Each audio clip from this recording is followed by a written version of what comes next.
Elena hadn't expected to see him again. Not here. Not after 32 years. Yet there he stood on the porch of the mountain chalet, his hand frozen on the doorframe, his face carrying the weight of every season that had passed between them. The key in her own hand felt suddenly heavier, as though it might pull her down into the ground, into the silence they had built between them all those years ago. She had told herself this trip would be simple. Her father had left her the property, and she would decide what to do with it. Nothing more. But the universe, it seemed, had other plans.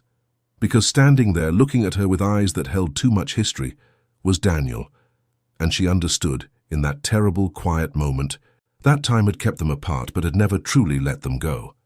The chalet sat at the edge of a forest, 3 hours from anywhere that mattered, surrounded by peaks that turned violet at dusk. It had belonged to both their families once, a shared inheritance from grandparents who had been friends, who had believed in summers spent together, in children growing up knowing the same trails, the same rivers, the same silence that comes when the world grows too loud. Eleanor had spent every summer here until she was 23. Daniel had been there every year too, 2 months of proximity that felt like a lifetime compressed into brief seasons. They had learned each other the way one learns a landscape, slowly, without intention, until every detail became essential. She had been 19 when it began to shift. That summer, when touching his hand while passing a plate at dinner felt like standing too close to a fire. When his laugh became something she listened for, even when she pretended not to. When the space between them in a room seemed to hum with a tension no one else acknowledged, they never spoke of it. That was the rule they never articulated, but both understood. There were too many complications. Her family. His family. The delicate balance of shared history that could shatter if they reached for something that wasn't meant to be touched. So they stayed silent. They stayed careful. And when the summer ended, they each went back to lives that didn't include the other. Eleanor had married someone practical, someone who made sense on paper, who fit into the life her parents expected, who never made her feel like the ground beneath her feet might give way at any moment. It was a good marriage, in the way that things can be good when they meet every reasonable expectation, except the one that matters most. She had children, built a career, lived a life that looked complete from the outside. And she rarely thought of Daniel, or rather she trained herself not to. It was easier that way. Safer. Daniel, she later learned, had done something similar. He married a woman he met in graduate school, someone ambitious and bright who shared his passion for architecture. They moved to the city, had a daughter, built a life that moved forward with the momentum of two people who knew how to make things work, even when the foundation wasn't quite solid. He hadn't been unhappy, but there had always been a room in his heart he couldn't enter, a door he kept locked because opening it would mean acknowledging what he'd left behind. Years passed, decades. The chalet stood empty most of the time, visited occasionally by one family or another for a weekend, never for a full summer anymore. The grandparents passed away. The parents grew older, less interested in maintaining a property so far from everything.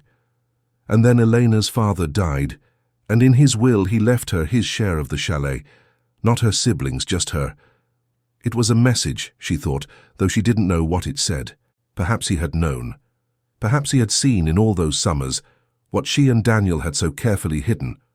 Or perhaps it was simply chance, a practical decision that meant nothing beyond the legal transfer of property. She had planned to come alone, to spend a week sorting through her father's things, deciding what to keep, what to discard, what to do with a place that held so much of her past she could barely breathe when she thought about it too long. She had called ahead to make sure the utilities were on, that the caretaker had opened the windows to air the place out after months of emptiness. She hadn't asked if anyone else would be there. It hadn't occurred to her. Why would it? Daniel's family had their own share, their own rights to the property, but they hadn't used it in years. She had assumed they'd forgotten about it, moved on, let it become just another asset in a portfolio of things that once mattered but no longer did. But here he was, and the look on his face told her he was just as unprepared for this moment as she was. They stood there, frozen in a tableau of surprise and something else, something that felt too much like recognition, like coming home and finding the door you'd locked had been open all along. The mountain air was cool, carrying the scent of pine and the faint mineral smell of distant snow. A bird called from somewhere in the trees. The chalet waited, patient as it had always been, as though it had known this moment would come eventually. Elena. His voice was deeper than she remembered, roughened by time and perhaps by all the words he'd never said. It was just her name, but the way he spoke it carried weight, as though he were testing whether it still fit in his mouth, whether he still had the right to say it. Daniel. She tried to match his tone to keep her voice steady, but she heard the tremor in it, the small betrayal of composure. I didn't know you'd be here. My mother. He cleared his throat, looked away toward the tree line, as though the answer might be written there. She's been after me for months to come up, to sort through their half of the place. I thought... He trailed off, then shook his head. I thought it would be empty. I thought I could just get it done and leave. She understood what he wasn't saying, that he had been avoiding this place for the same reasons she had, that returning meant confronting all the things they'd left unfinished, all the words that had piled up in the silence between them until the weight became unbearable, that neither of them had been brave enough to come back until they had no choice. My father left me his share. The words felt inadequate, a legal statement that couldn't capture the complexity of what that inheritance meant. I need to decide what to do with it. Daniel nodded slowly, his eyes finally returning to her face. She saw him taking her in, noting the changes time had written on her features, the grey in her hair that she'd stopped trying to hide, the lines around her eyes that spoke of years spent squinting at the sun, laughing with her children, crying when she thought no one was watching. She wondered what he saw, whether he found traces of the girl she'd been, or whether that person was lost entirely, buried under decades of becoming someone else. We could flip a coin, he said, and there was something in his tone that might have been humor if the situation weren't so strange, so weighted with everything they weren't saying. See who gets to run away first. Despite herself, she smiled. It was a small thing, barely there, but it felt like the first honest reaction she'd had since seeing him. I drove 3 hours to get here. I'm not sure I'm ready to turn around just yet. Me too. He ran a hand through his hair, a gesture she remembered, something he'd always done when he was uncertain. 3 hours. Though I stopped twice, trying to convince myself this was a good idea. They stood there, neither moving, neither quite willing to break the moment by stepping forward or back. The chalet behind him looked the same as it always had. Dark wood weathered to a soft grey, windows reflecting the afternoon light, the porch they'd sat on countless evenings, watching the stars emerge. It was strange how a place could remain unchanged while everything else transformed around it. How wood and stone could hold their shape, while the people who'd inhabited them grew older, stranger to themselves, further from who they'd once been. We could share it, Elena heard herself say, and immediately wondered where the words had come from, whether some part of her brain had short-circuited under the stress of unexpected reunion. The space, I mean. You take your parents' room, I'll take my father's. We stay out of each other's way. Get our work done. Leave.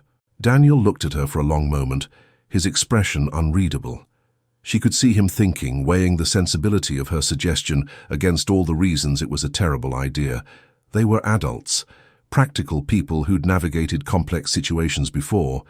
They could certainly manage a few days in the same house without imploding, couldn't they?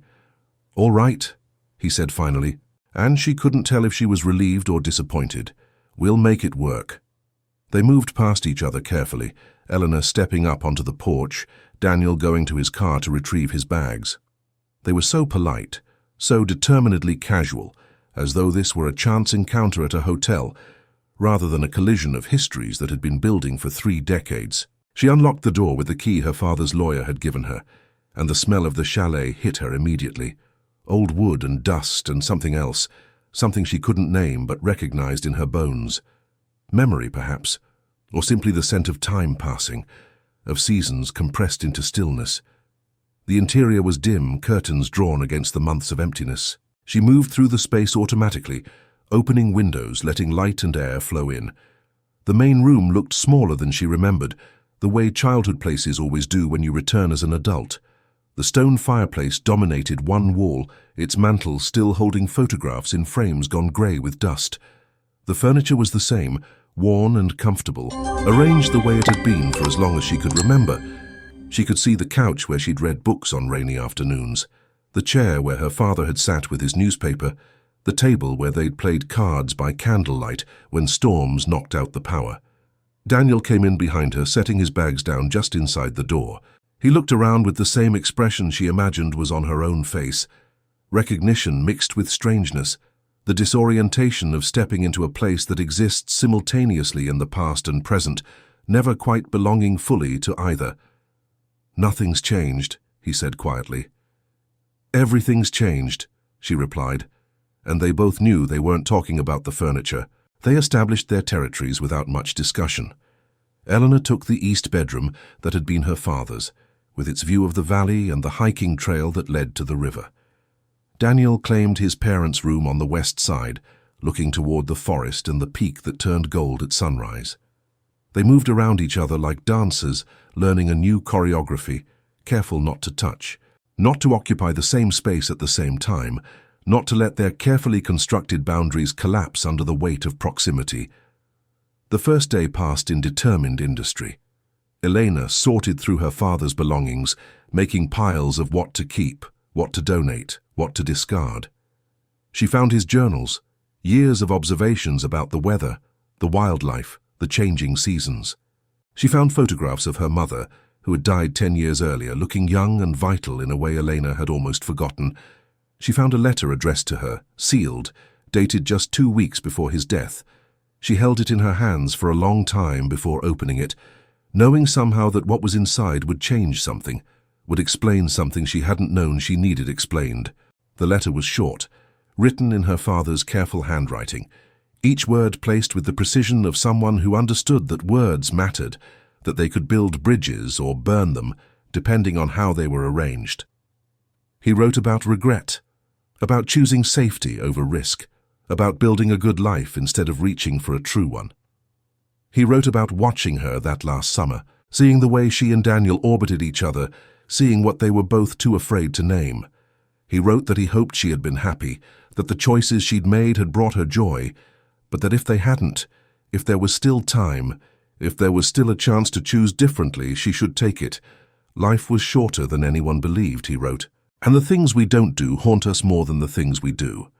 Elena folded the letter carefully, placed it back in its envelope, and sat on the edge of the bed for a long time, listening to the sound of Daniel moving around in another part of the chalet, sorting through his own inheritance of objects and memory. Her father had known. All those years, he had known what she was running from, what she had sacrificed on the altar of reasonable expectations, and he had given her this. Not just the property, but the permission, the push, the message that it wasn't too late to be honest, to be brave, to stop living like time was infinite. Dinner that first night was awkward in the way these things always are.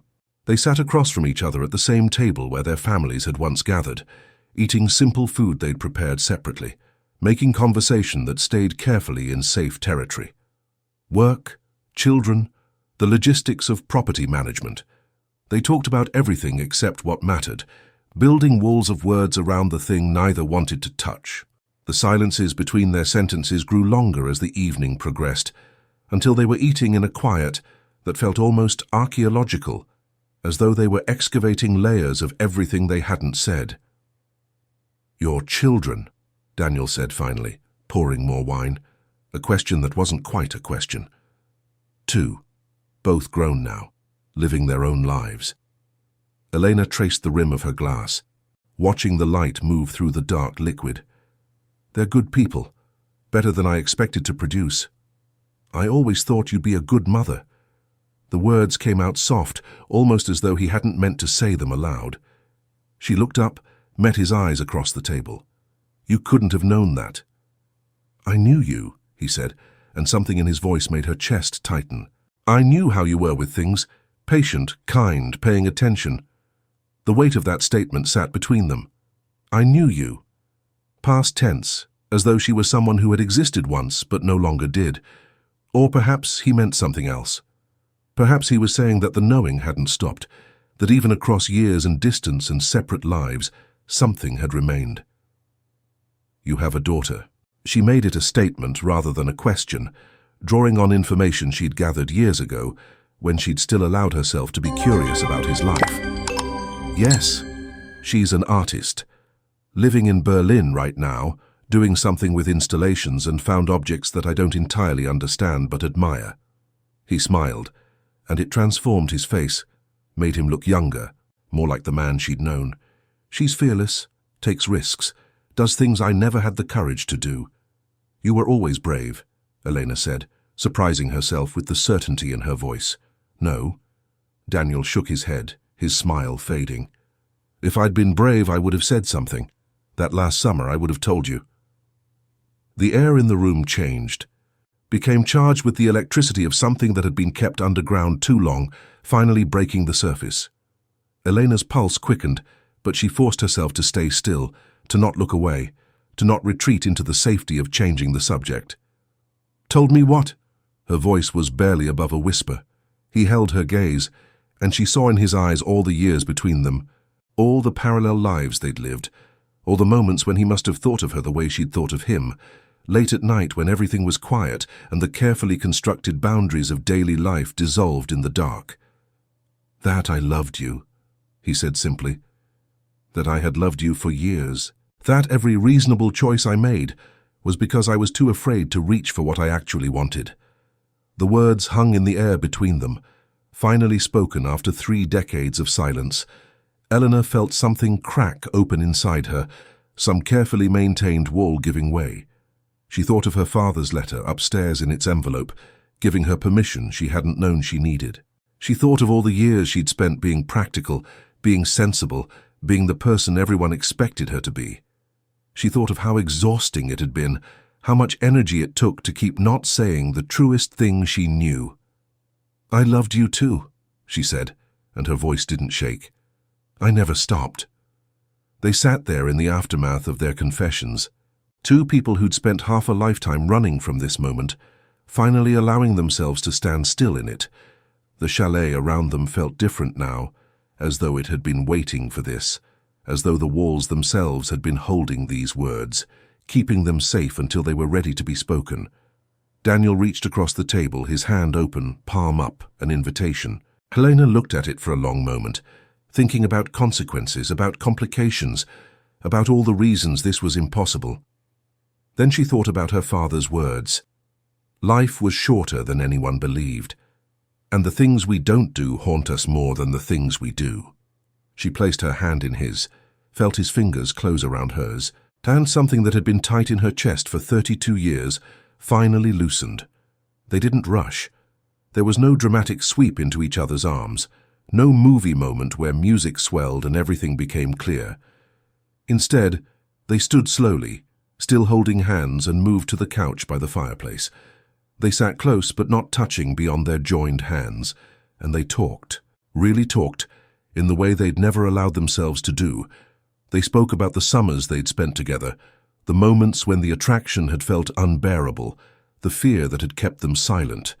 They talked about their marriages, the ways they'd tried to build good lives with people who deserved better than what they could offer. They talked about regret, about the specific pain of knowing you've made yourself smaller to fit into a space that was never quite the right size. I told myself I was doing the right thing, Daniel said, staring into the empty fireplace as though reading something written in the cold ashes. Letting you go, not saying anything. I thought I was being honorable, protecting what our families had. But I wonder now if I was just afraid. If I dressed up cowardice as nobility because it was easier than being honest. We were young, Elena offered, though she wasn't sure if she believed it, wasn't sure if youth excused anything, or if it just gave you more years to live with your mistakes. Not that young. Old enough to know what we felt. Old enough to choose. He turned to look at her, his eyes dark with something that might have been anger or grief or both. I've spent 30 years being responsible, building a career, raising my daughter, maintaining a marriage that ended 3 years ago because we both finally admitted we'd never been quite enough for each other. And the whole time there was this voice in my head asking, what if? What if I'd been brave enough to say something? What if I'd chosen differently? Your marriage ended. Eleanor felt her heart accelerate, felt guilt and hope tangled together in a way that made her feel slightly ill. Amicably, we still talk. She remarried last year, someone who makes her laugh in a way I never quite managed. He squeezed her hand gently. What about you? Divorced. 5 years now. He's a good man. I hope he's happy. She paused, trying to find the right words. But I was never fully there. Part of me was always somewhere else. Here, maybe. Or in some version of here that never got to exist. They stayed up late, talking through the subjects they'd avoided, filling in the gaps of 3 decades. Eleanor told him about her work. The non-profit she'd helped build. The satisfaction of doing something that mattered even if it hadn't been her passion. Daniel talked about his architecture practice, the buildings he'd designed, the strange tension between creating spaces for other people to live their lives, while his own felt somehow incomplete. They talked about their children, with the fierce pride of parents who'd done their best, who'd loved imperfectly but wholly, who'd given their children what they hadn't given themselves, permission to choose honestly. As the night deepened, the confessions became more raw. Elena spoke about the panic attacks she'd had in her 30s, the way her body had rebelled against the life she'd built, manifesting anxiety she couldn't rationalize away. Daniel admitted to years of insomnia, to lying awake beside his wife feeling profoundly lonely, to the specific ache of sharing a bed with someone while dreaming of another. They spoke about therapy, about the work they'd done to understand themselves, to forgive their younger selves, to accept that the past couldn't be changed, but the present might still hold possibility. When they finally went to their separate rooms in the early hours of morning, something had shifted. The careful distance they'd maintained felt less like protection and more like a habit they might be ready to break. Elena lay in her father's bed, staring at the ceiling, her mind too active for sleep. She thought about time, about the way it could feel both infinite and desperately short. She thought about her children, who'd always sensed something missing in her, who'd asked once why she seemed sad, even when she was smiling. She thought about all the small moments of her life, stacked one on top of another, building a structure that looked solid from the outside but felt hollow within. The next morning they fell into a new rhythm. They made breakfast together, moving around the small kitchen with surprising ease, as though their bodies remembered how to share space even after all this time. They talked about practical things, what needed to be fixed in the chalet, what could be salvaged, what should be updated. But underneath the surface conversation, there was a current of something else, an awareness that hummed between them whenever they got too close, whenever their hands brushed, reaching for the same object. They decided to hike to the river, following the trail Elena's father had maintained for years. The path wound through dense forest, over rocks worn smooth by time and water, past clearings where wildflowers grew in impossible profusion. They walked mostly in silence, but it was a different kind of silence than before. Not the tense, careful quiet of people avoiding something, but the comfortable ease of 2 people who didn't need to fill every moment with words. At the river they sat on the bank watching the water move over stones, listening to its constant voice. The sun was high, filtering through the trees in shifting patterns of light and shadow. Elena pulled off her shoes and dipped her feet in the cold water, gasping at the shock of it, then laughing at her own reaction. Daniel did the same, and they sat there like children, feet in the current, letting the mountain water numb their skin. I used to come here when things got too intense at the chalet, Eleanor said, watching a leaf float past caught in the river's momentum. When the noise of family got to be too much or when I needed to think. I know. I saw you here once. Daniel's voice was quiet, almost reluctant. The summer you were 22. I'd followed you, which I know sounds terrible, but I was worried. You'd left so abruptly after dinner. And your mother said something about you being upset. Elena turned to look at him, surprised. I don't remember that. You were sitting right here, crying. I stood back in the trees, watching, trying to decide if I should approach or leave you alone. He picked up a stone, turned it over in his hand. You looked so beautiful, even crying. Especially crying, maybe. Like you were finally letting yourself feel something real. And I wanted so badly to go to you, to put my arms around you, to tell you that whatever was hurting you, we could face it together. But I didn't. I walked back to the chalet, and pretended I'd never found you. What was I crying about? Elena asked, though part of her already knew. I don't know, but I always wondered if it was about the same thing I was crying about in my own room that night. The impossibility of us, the weight of wanting something you've convinced yourself you can't have. They sat with that revelation, letting it settle into the space between them. Elena thought about that summer, about being 22 and full of longing she didn't know how to name. She'd cried that night because she'd realized she was in love with Daniel, really in love in a way that terrified her, and because she'd already decided that love wasn't enough to overcome all the complications, all the potential damage to families that had been intertwined for generations. She'd cried because she was going to leave at the end of summer and never come back, never give herself the chance to make a mistake that might be the only real thing she'd ever do. I was crying about you, she said now, 3 decades too late, but finally honest. About us, about the fact that I was going to spend the rest of my life wondering what would have happened if I'd been brave enough to reach for what I wanted. Daniel set down the stone, turned his body toward her. His eyes held a question, or maybe a request. And now? Are you brave enough now? Eleanor felt her heart hammering against her ribs, felt the weight of the moment pressing down on her. She thought about her father's letter. She thought about all the years she'd spent being careful, being appropriate, being less than fully alive. She thought about time, about how it kept moving forward, regardless of whether you were ready, about how chances don't circle back just because you finally understand what they meant. I'm trying to be, she whispered. Daniel reached for her face, his palm gentle against her cheek, his thumb brushing away a tear she hadn't realized she'd shed. The gesture was so tender it nearly undid her. She leaned into his touch, let herself feel the warmth of his skin, the reality of him here now, not a memory or a regret, but a person, present and possible.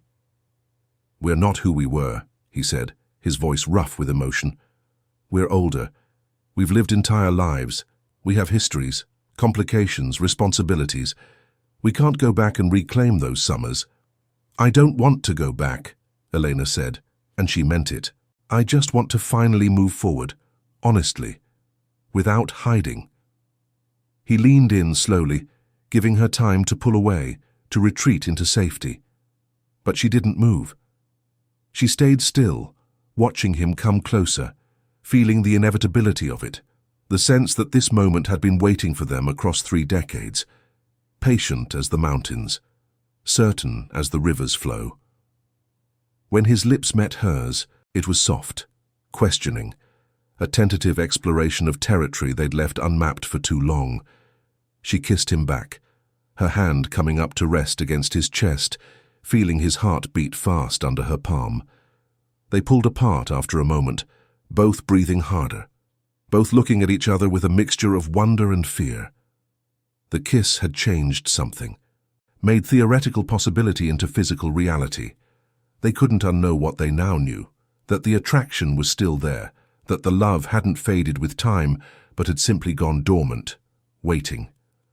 They walked back to the chalet holding hands, not talking, both lost in their own thoughts. The path seemed shorter than it had on the way out, as though the landscape itself was conspiring to give them less time, to rush them toward whatever came next. At the chalet, they separated again into their respective territories, but the separation felt different now, charged, temporary, as though they were both counting down to a moment they hadn't yet named, but both recognized approaching. Elena tried to work on sorting her father's things, but she found herself unable to focus. She kept coming back to the kiss, to the feel of Daniel's hand in hers, to the question of what came next. They were adults, yes, but that didn't make this simple. They had lives in different cities, careers, obligations. They had children who would have opinions, questions, concerns. They had histories of failed marriages, evidence that love alone wasn't enough to build a life. They had every rational reason to step back, to call this what it was, a beautiful moment that belonged to the past, not the future. But she was tired of being rational, tired of choosing the sensible path, the safe option. She thought about her father's words, about regret, about the things we don't do haunting us more than the things we do. She thought about the panic attacks of her 30s, her body's rebellion against a life that looked right but felt wrong. She thought about waking up every morning for years with a low-grade sense of grief she couldn't name, a mourning for something she'd never allowed herself to have. That evening they made dinner together. They worked in the kitchen with an ease that surprised them both, anticipating each other's movements, reaching around each other for ingredients, falling into a rhythm that felt ancient, as though they'd done this before in some other life, some other version of themselves. They opened wine. They set the table. They created a meal that was simple but careful, made with attention that transcended the food itself.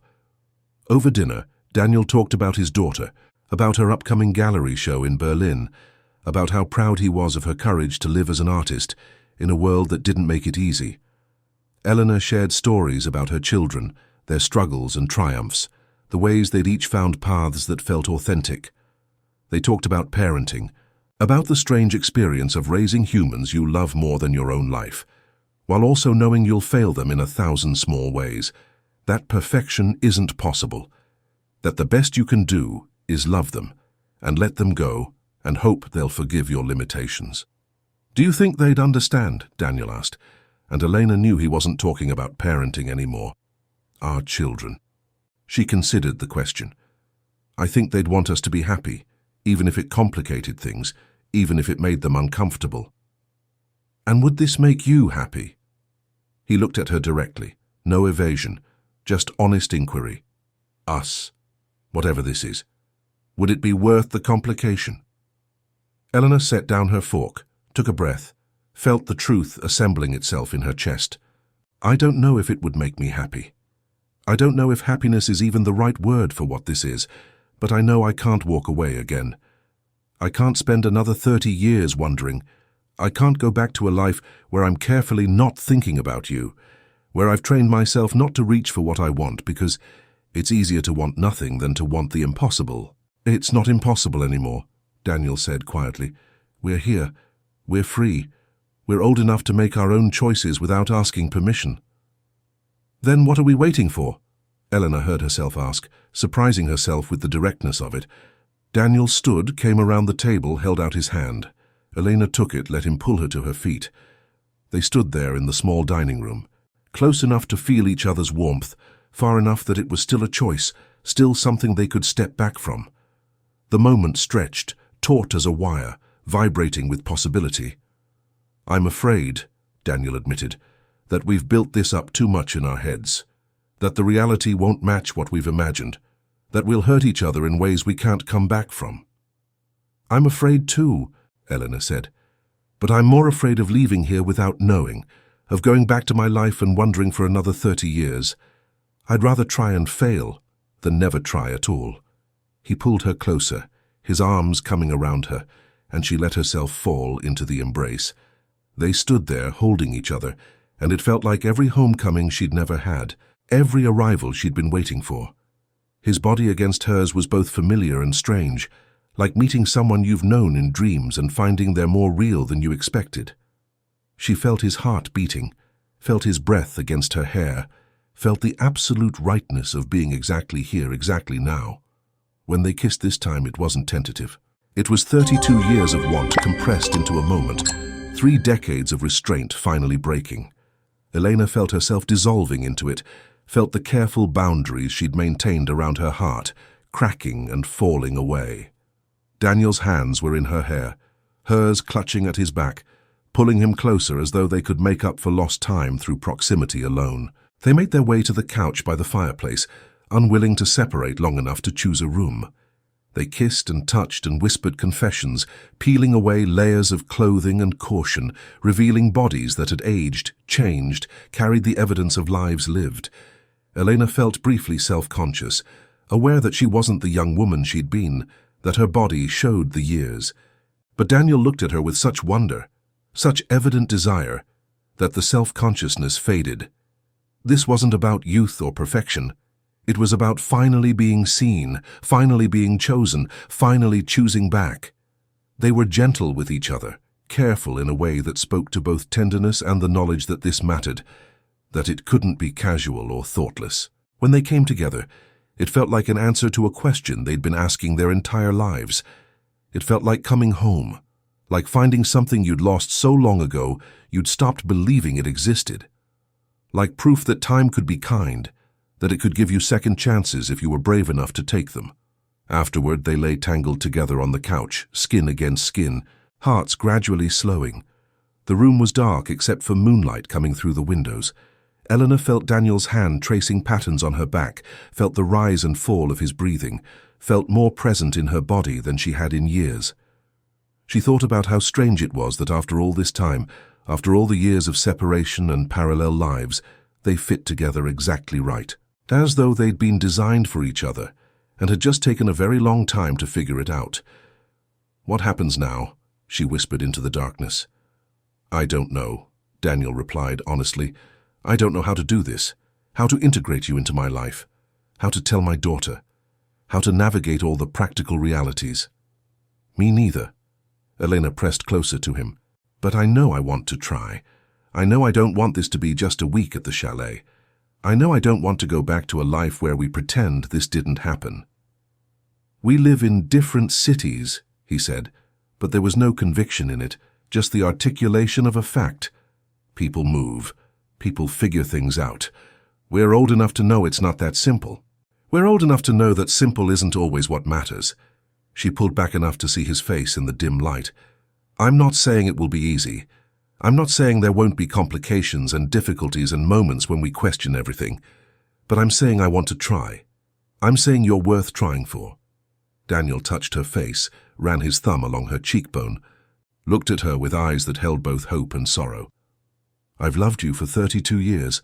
I've loved you through a marriage that ended, through nights when I couldn't sleep, through all the small moments when I wondered what you were doing, whether you were happy, whether you ever thought of me. I don't know how to stop. I don't know how to walk away again." "Then don't," Elena said simply. "Stay. Not just here now, in this moment, but after, in the real world, in the complicated, messy reality of actually building something together." They stayed on the couch through the night, talking sometimes, silent others, holding each other as though they could make up for 3 decades of not holding each other through constancy of contact now. They watched the moonlight move across the floor, listened to the night sounds of the mountains, felt time passing differently than it usually did, not as something escaping them, but as something they were finally inhabiting fully. Morning came with pale light and birdsong, and the reality that they would eventually have to leave this place, go back to their separate lives, figure out how to translate what had happened here into something sustainable. They made coffee, sat on the porch wrapped in blankets, watching the sunrise paint the mountains in shades of pink and gold. The beauty of it was almost painful, a reminder that the world would keep turning regardless of what they decided, that the mountains would stand and the seasons would change, whether they were brave enough to choose each other or not. "I need to tell you something," Daniel said, setting down his coffee cup. "About that last summer. The real reason I didn't say anything." Elena turned to face him, saw the tension in his jaw, the way he was holding himself carefully, as though preparing for impact. "I was planning to. That last night before you left, I had it all worked out. I was going to ask you to stay or to wait for me, or to find a way to make it work despite the complications." He paused, seemed to gather himself. "But then your father called me aside. We took a walk down to the river, and he told me that you'd been accepted to graduate school, that you'd finally decided to go after turning it down the year before. He said you were excited, that it was what you'd always wanted, that you'd been holding yourself back out of some sense of obligation to your family. And then he asked me not to say anything to you, not to complicate your decision, to let you go build your life without feeling like you had to choose between your future and some summer romance." Elena felt her chest tighten, felt anger and grief and understanding all tangled together. "He never told me he'd talked to you. He said he could see what was between us. He said he understood it, even respected it. But he thought we were too young, that we needed to have our own lives before we tried to build one together. He said if it was real, it would still be real later. If it was meant to be, we'd find our way back." Daniel's voice cracked slightly. "I believed him. I thought I was doing the right thing, the honorable thing. Letting you go so you could have everything you deserved. I told myself it was noble. But maybe I was just a coward who was grateful for an excuse not to risk rejection. He was wrong, Elena said, and there was steel in her voice. He had no right to make that choice for us, no right to decide what we could handle, what we deserved. Maybe, or maybe he was right and we needed those 30 years to become people who could actually do this well. Maybe if we'd tried then, we would have failed, resented each other, ruined what could have been. Daniel looked at her with eyes that pleaded for understanding. I don't know. I've been trying to figure it out for 3 decades. Elena thought about her father's letter, about regret, about the weight of choices made for the wrong reasons. She felt angry at him for interfering, for deciding he knew better than she did what she needed. But she also understood, in the way you can only understand when you're a parent yourself, that he'd been trying to protect her, to give her the space to build a life, without the complication of early attachment. He'd been wrong, but he'd meant well. And that was the most maddening kind of wrong, the kind wrapped in love, in good intentions, in the belief that wisdom comes with age and should be imposed on the young. He gave me permission, she said finally, in his letter. Right before he died, he said that if I'd never stopped wondering, if there was still time, I should take it. He said the things we don't do haunt us more than the things we do. Daniel absorbed this, nodded slowly. So maybe he figured it out, eventually, that he shouldn't have interfered. Or maybe he just knew he was dying and wanted to clear his conscience. Eleanor felt tears prickling at her eyes, felt the complexity of love and anger that comes with losing a parent. Either way, we're here now. We know the truth. We get to decide what happens next. They spent the rest of the week at the chalet, not hiding anymore, not pretending they could maintain careful distance. They sorted through their parents' belongings together, making decisions about what to keep, what to let go. They talked about the future in concrete terms, visiting each other, introducing their children to the idea of this relationship, figuring out logistics. They acknowledged the challenges ahead. Daniel's architecture practice was in Seattle. Elena's non-profit work was based in San Francisco. They each had homes, commitments, entire lives that couldn't simply be abandoned on the strength of rekindled feeling. But they also made promises. To try. To be honest about what they wanted. To not let fear or practicality convince them to settle for less than what they'd waited 32 years to find. They promised to call each other every day, to visit as often as possible, to introduce each other to their children within the month, to take this seriously, to treat it as the miracle it was, 2 people finding their way back to each other across decades of separation. On the last day, they stood on the porch together, looking out at the mountains one final time. The chalet was locked up, their things packed, their cars ready to take them back to separate cities, and the question of how to merge their lives. Eleanor felt the pull of returning to routine, to responsibilities, to all the reasons this couldn't work, but she also felt something else. Hope. The possibility that at 54, you could still choose differently, still reach for what you want, still believe that love was worth the risk. I'm terrified, she admitted, leaning against Daniel's side. Me too, he said, his arm around her shoulders. But I'd rather be terrified with you than safe without you. They got in their cars, each heading in a different direction, but toward the same destination. A future they'd build together, slowly, carefully, without the regrets that had haunted them for 3 decades. As Elena drove away, she looked in the rearview mirror, watching the chalet grow smaller. But this time she wasn't leaving something behind. This time she was carrying it with her. The truth. The love. The courage to finally choose what she wanted, even if it was complicated, even if it was late, even if there were no guarantees. Time doesn't wait for anyone. But maybe, if you're lucky, if you're brave enough, you can catch up to it. You can claim what you should have claimed years ago. You can refuse to let fear write the ending of your story. Some stories touch us because we've lived them, or something close enough.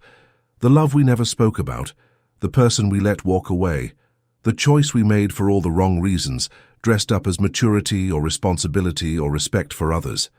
If this story reached something in you that's been quiet for too long, share it in the comments. Your words matter. Your story deserves to be told. And maybe, just maybe, it's not too late to choose differently.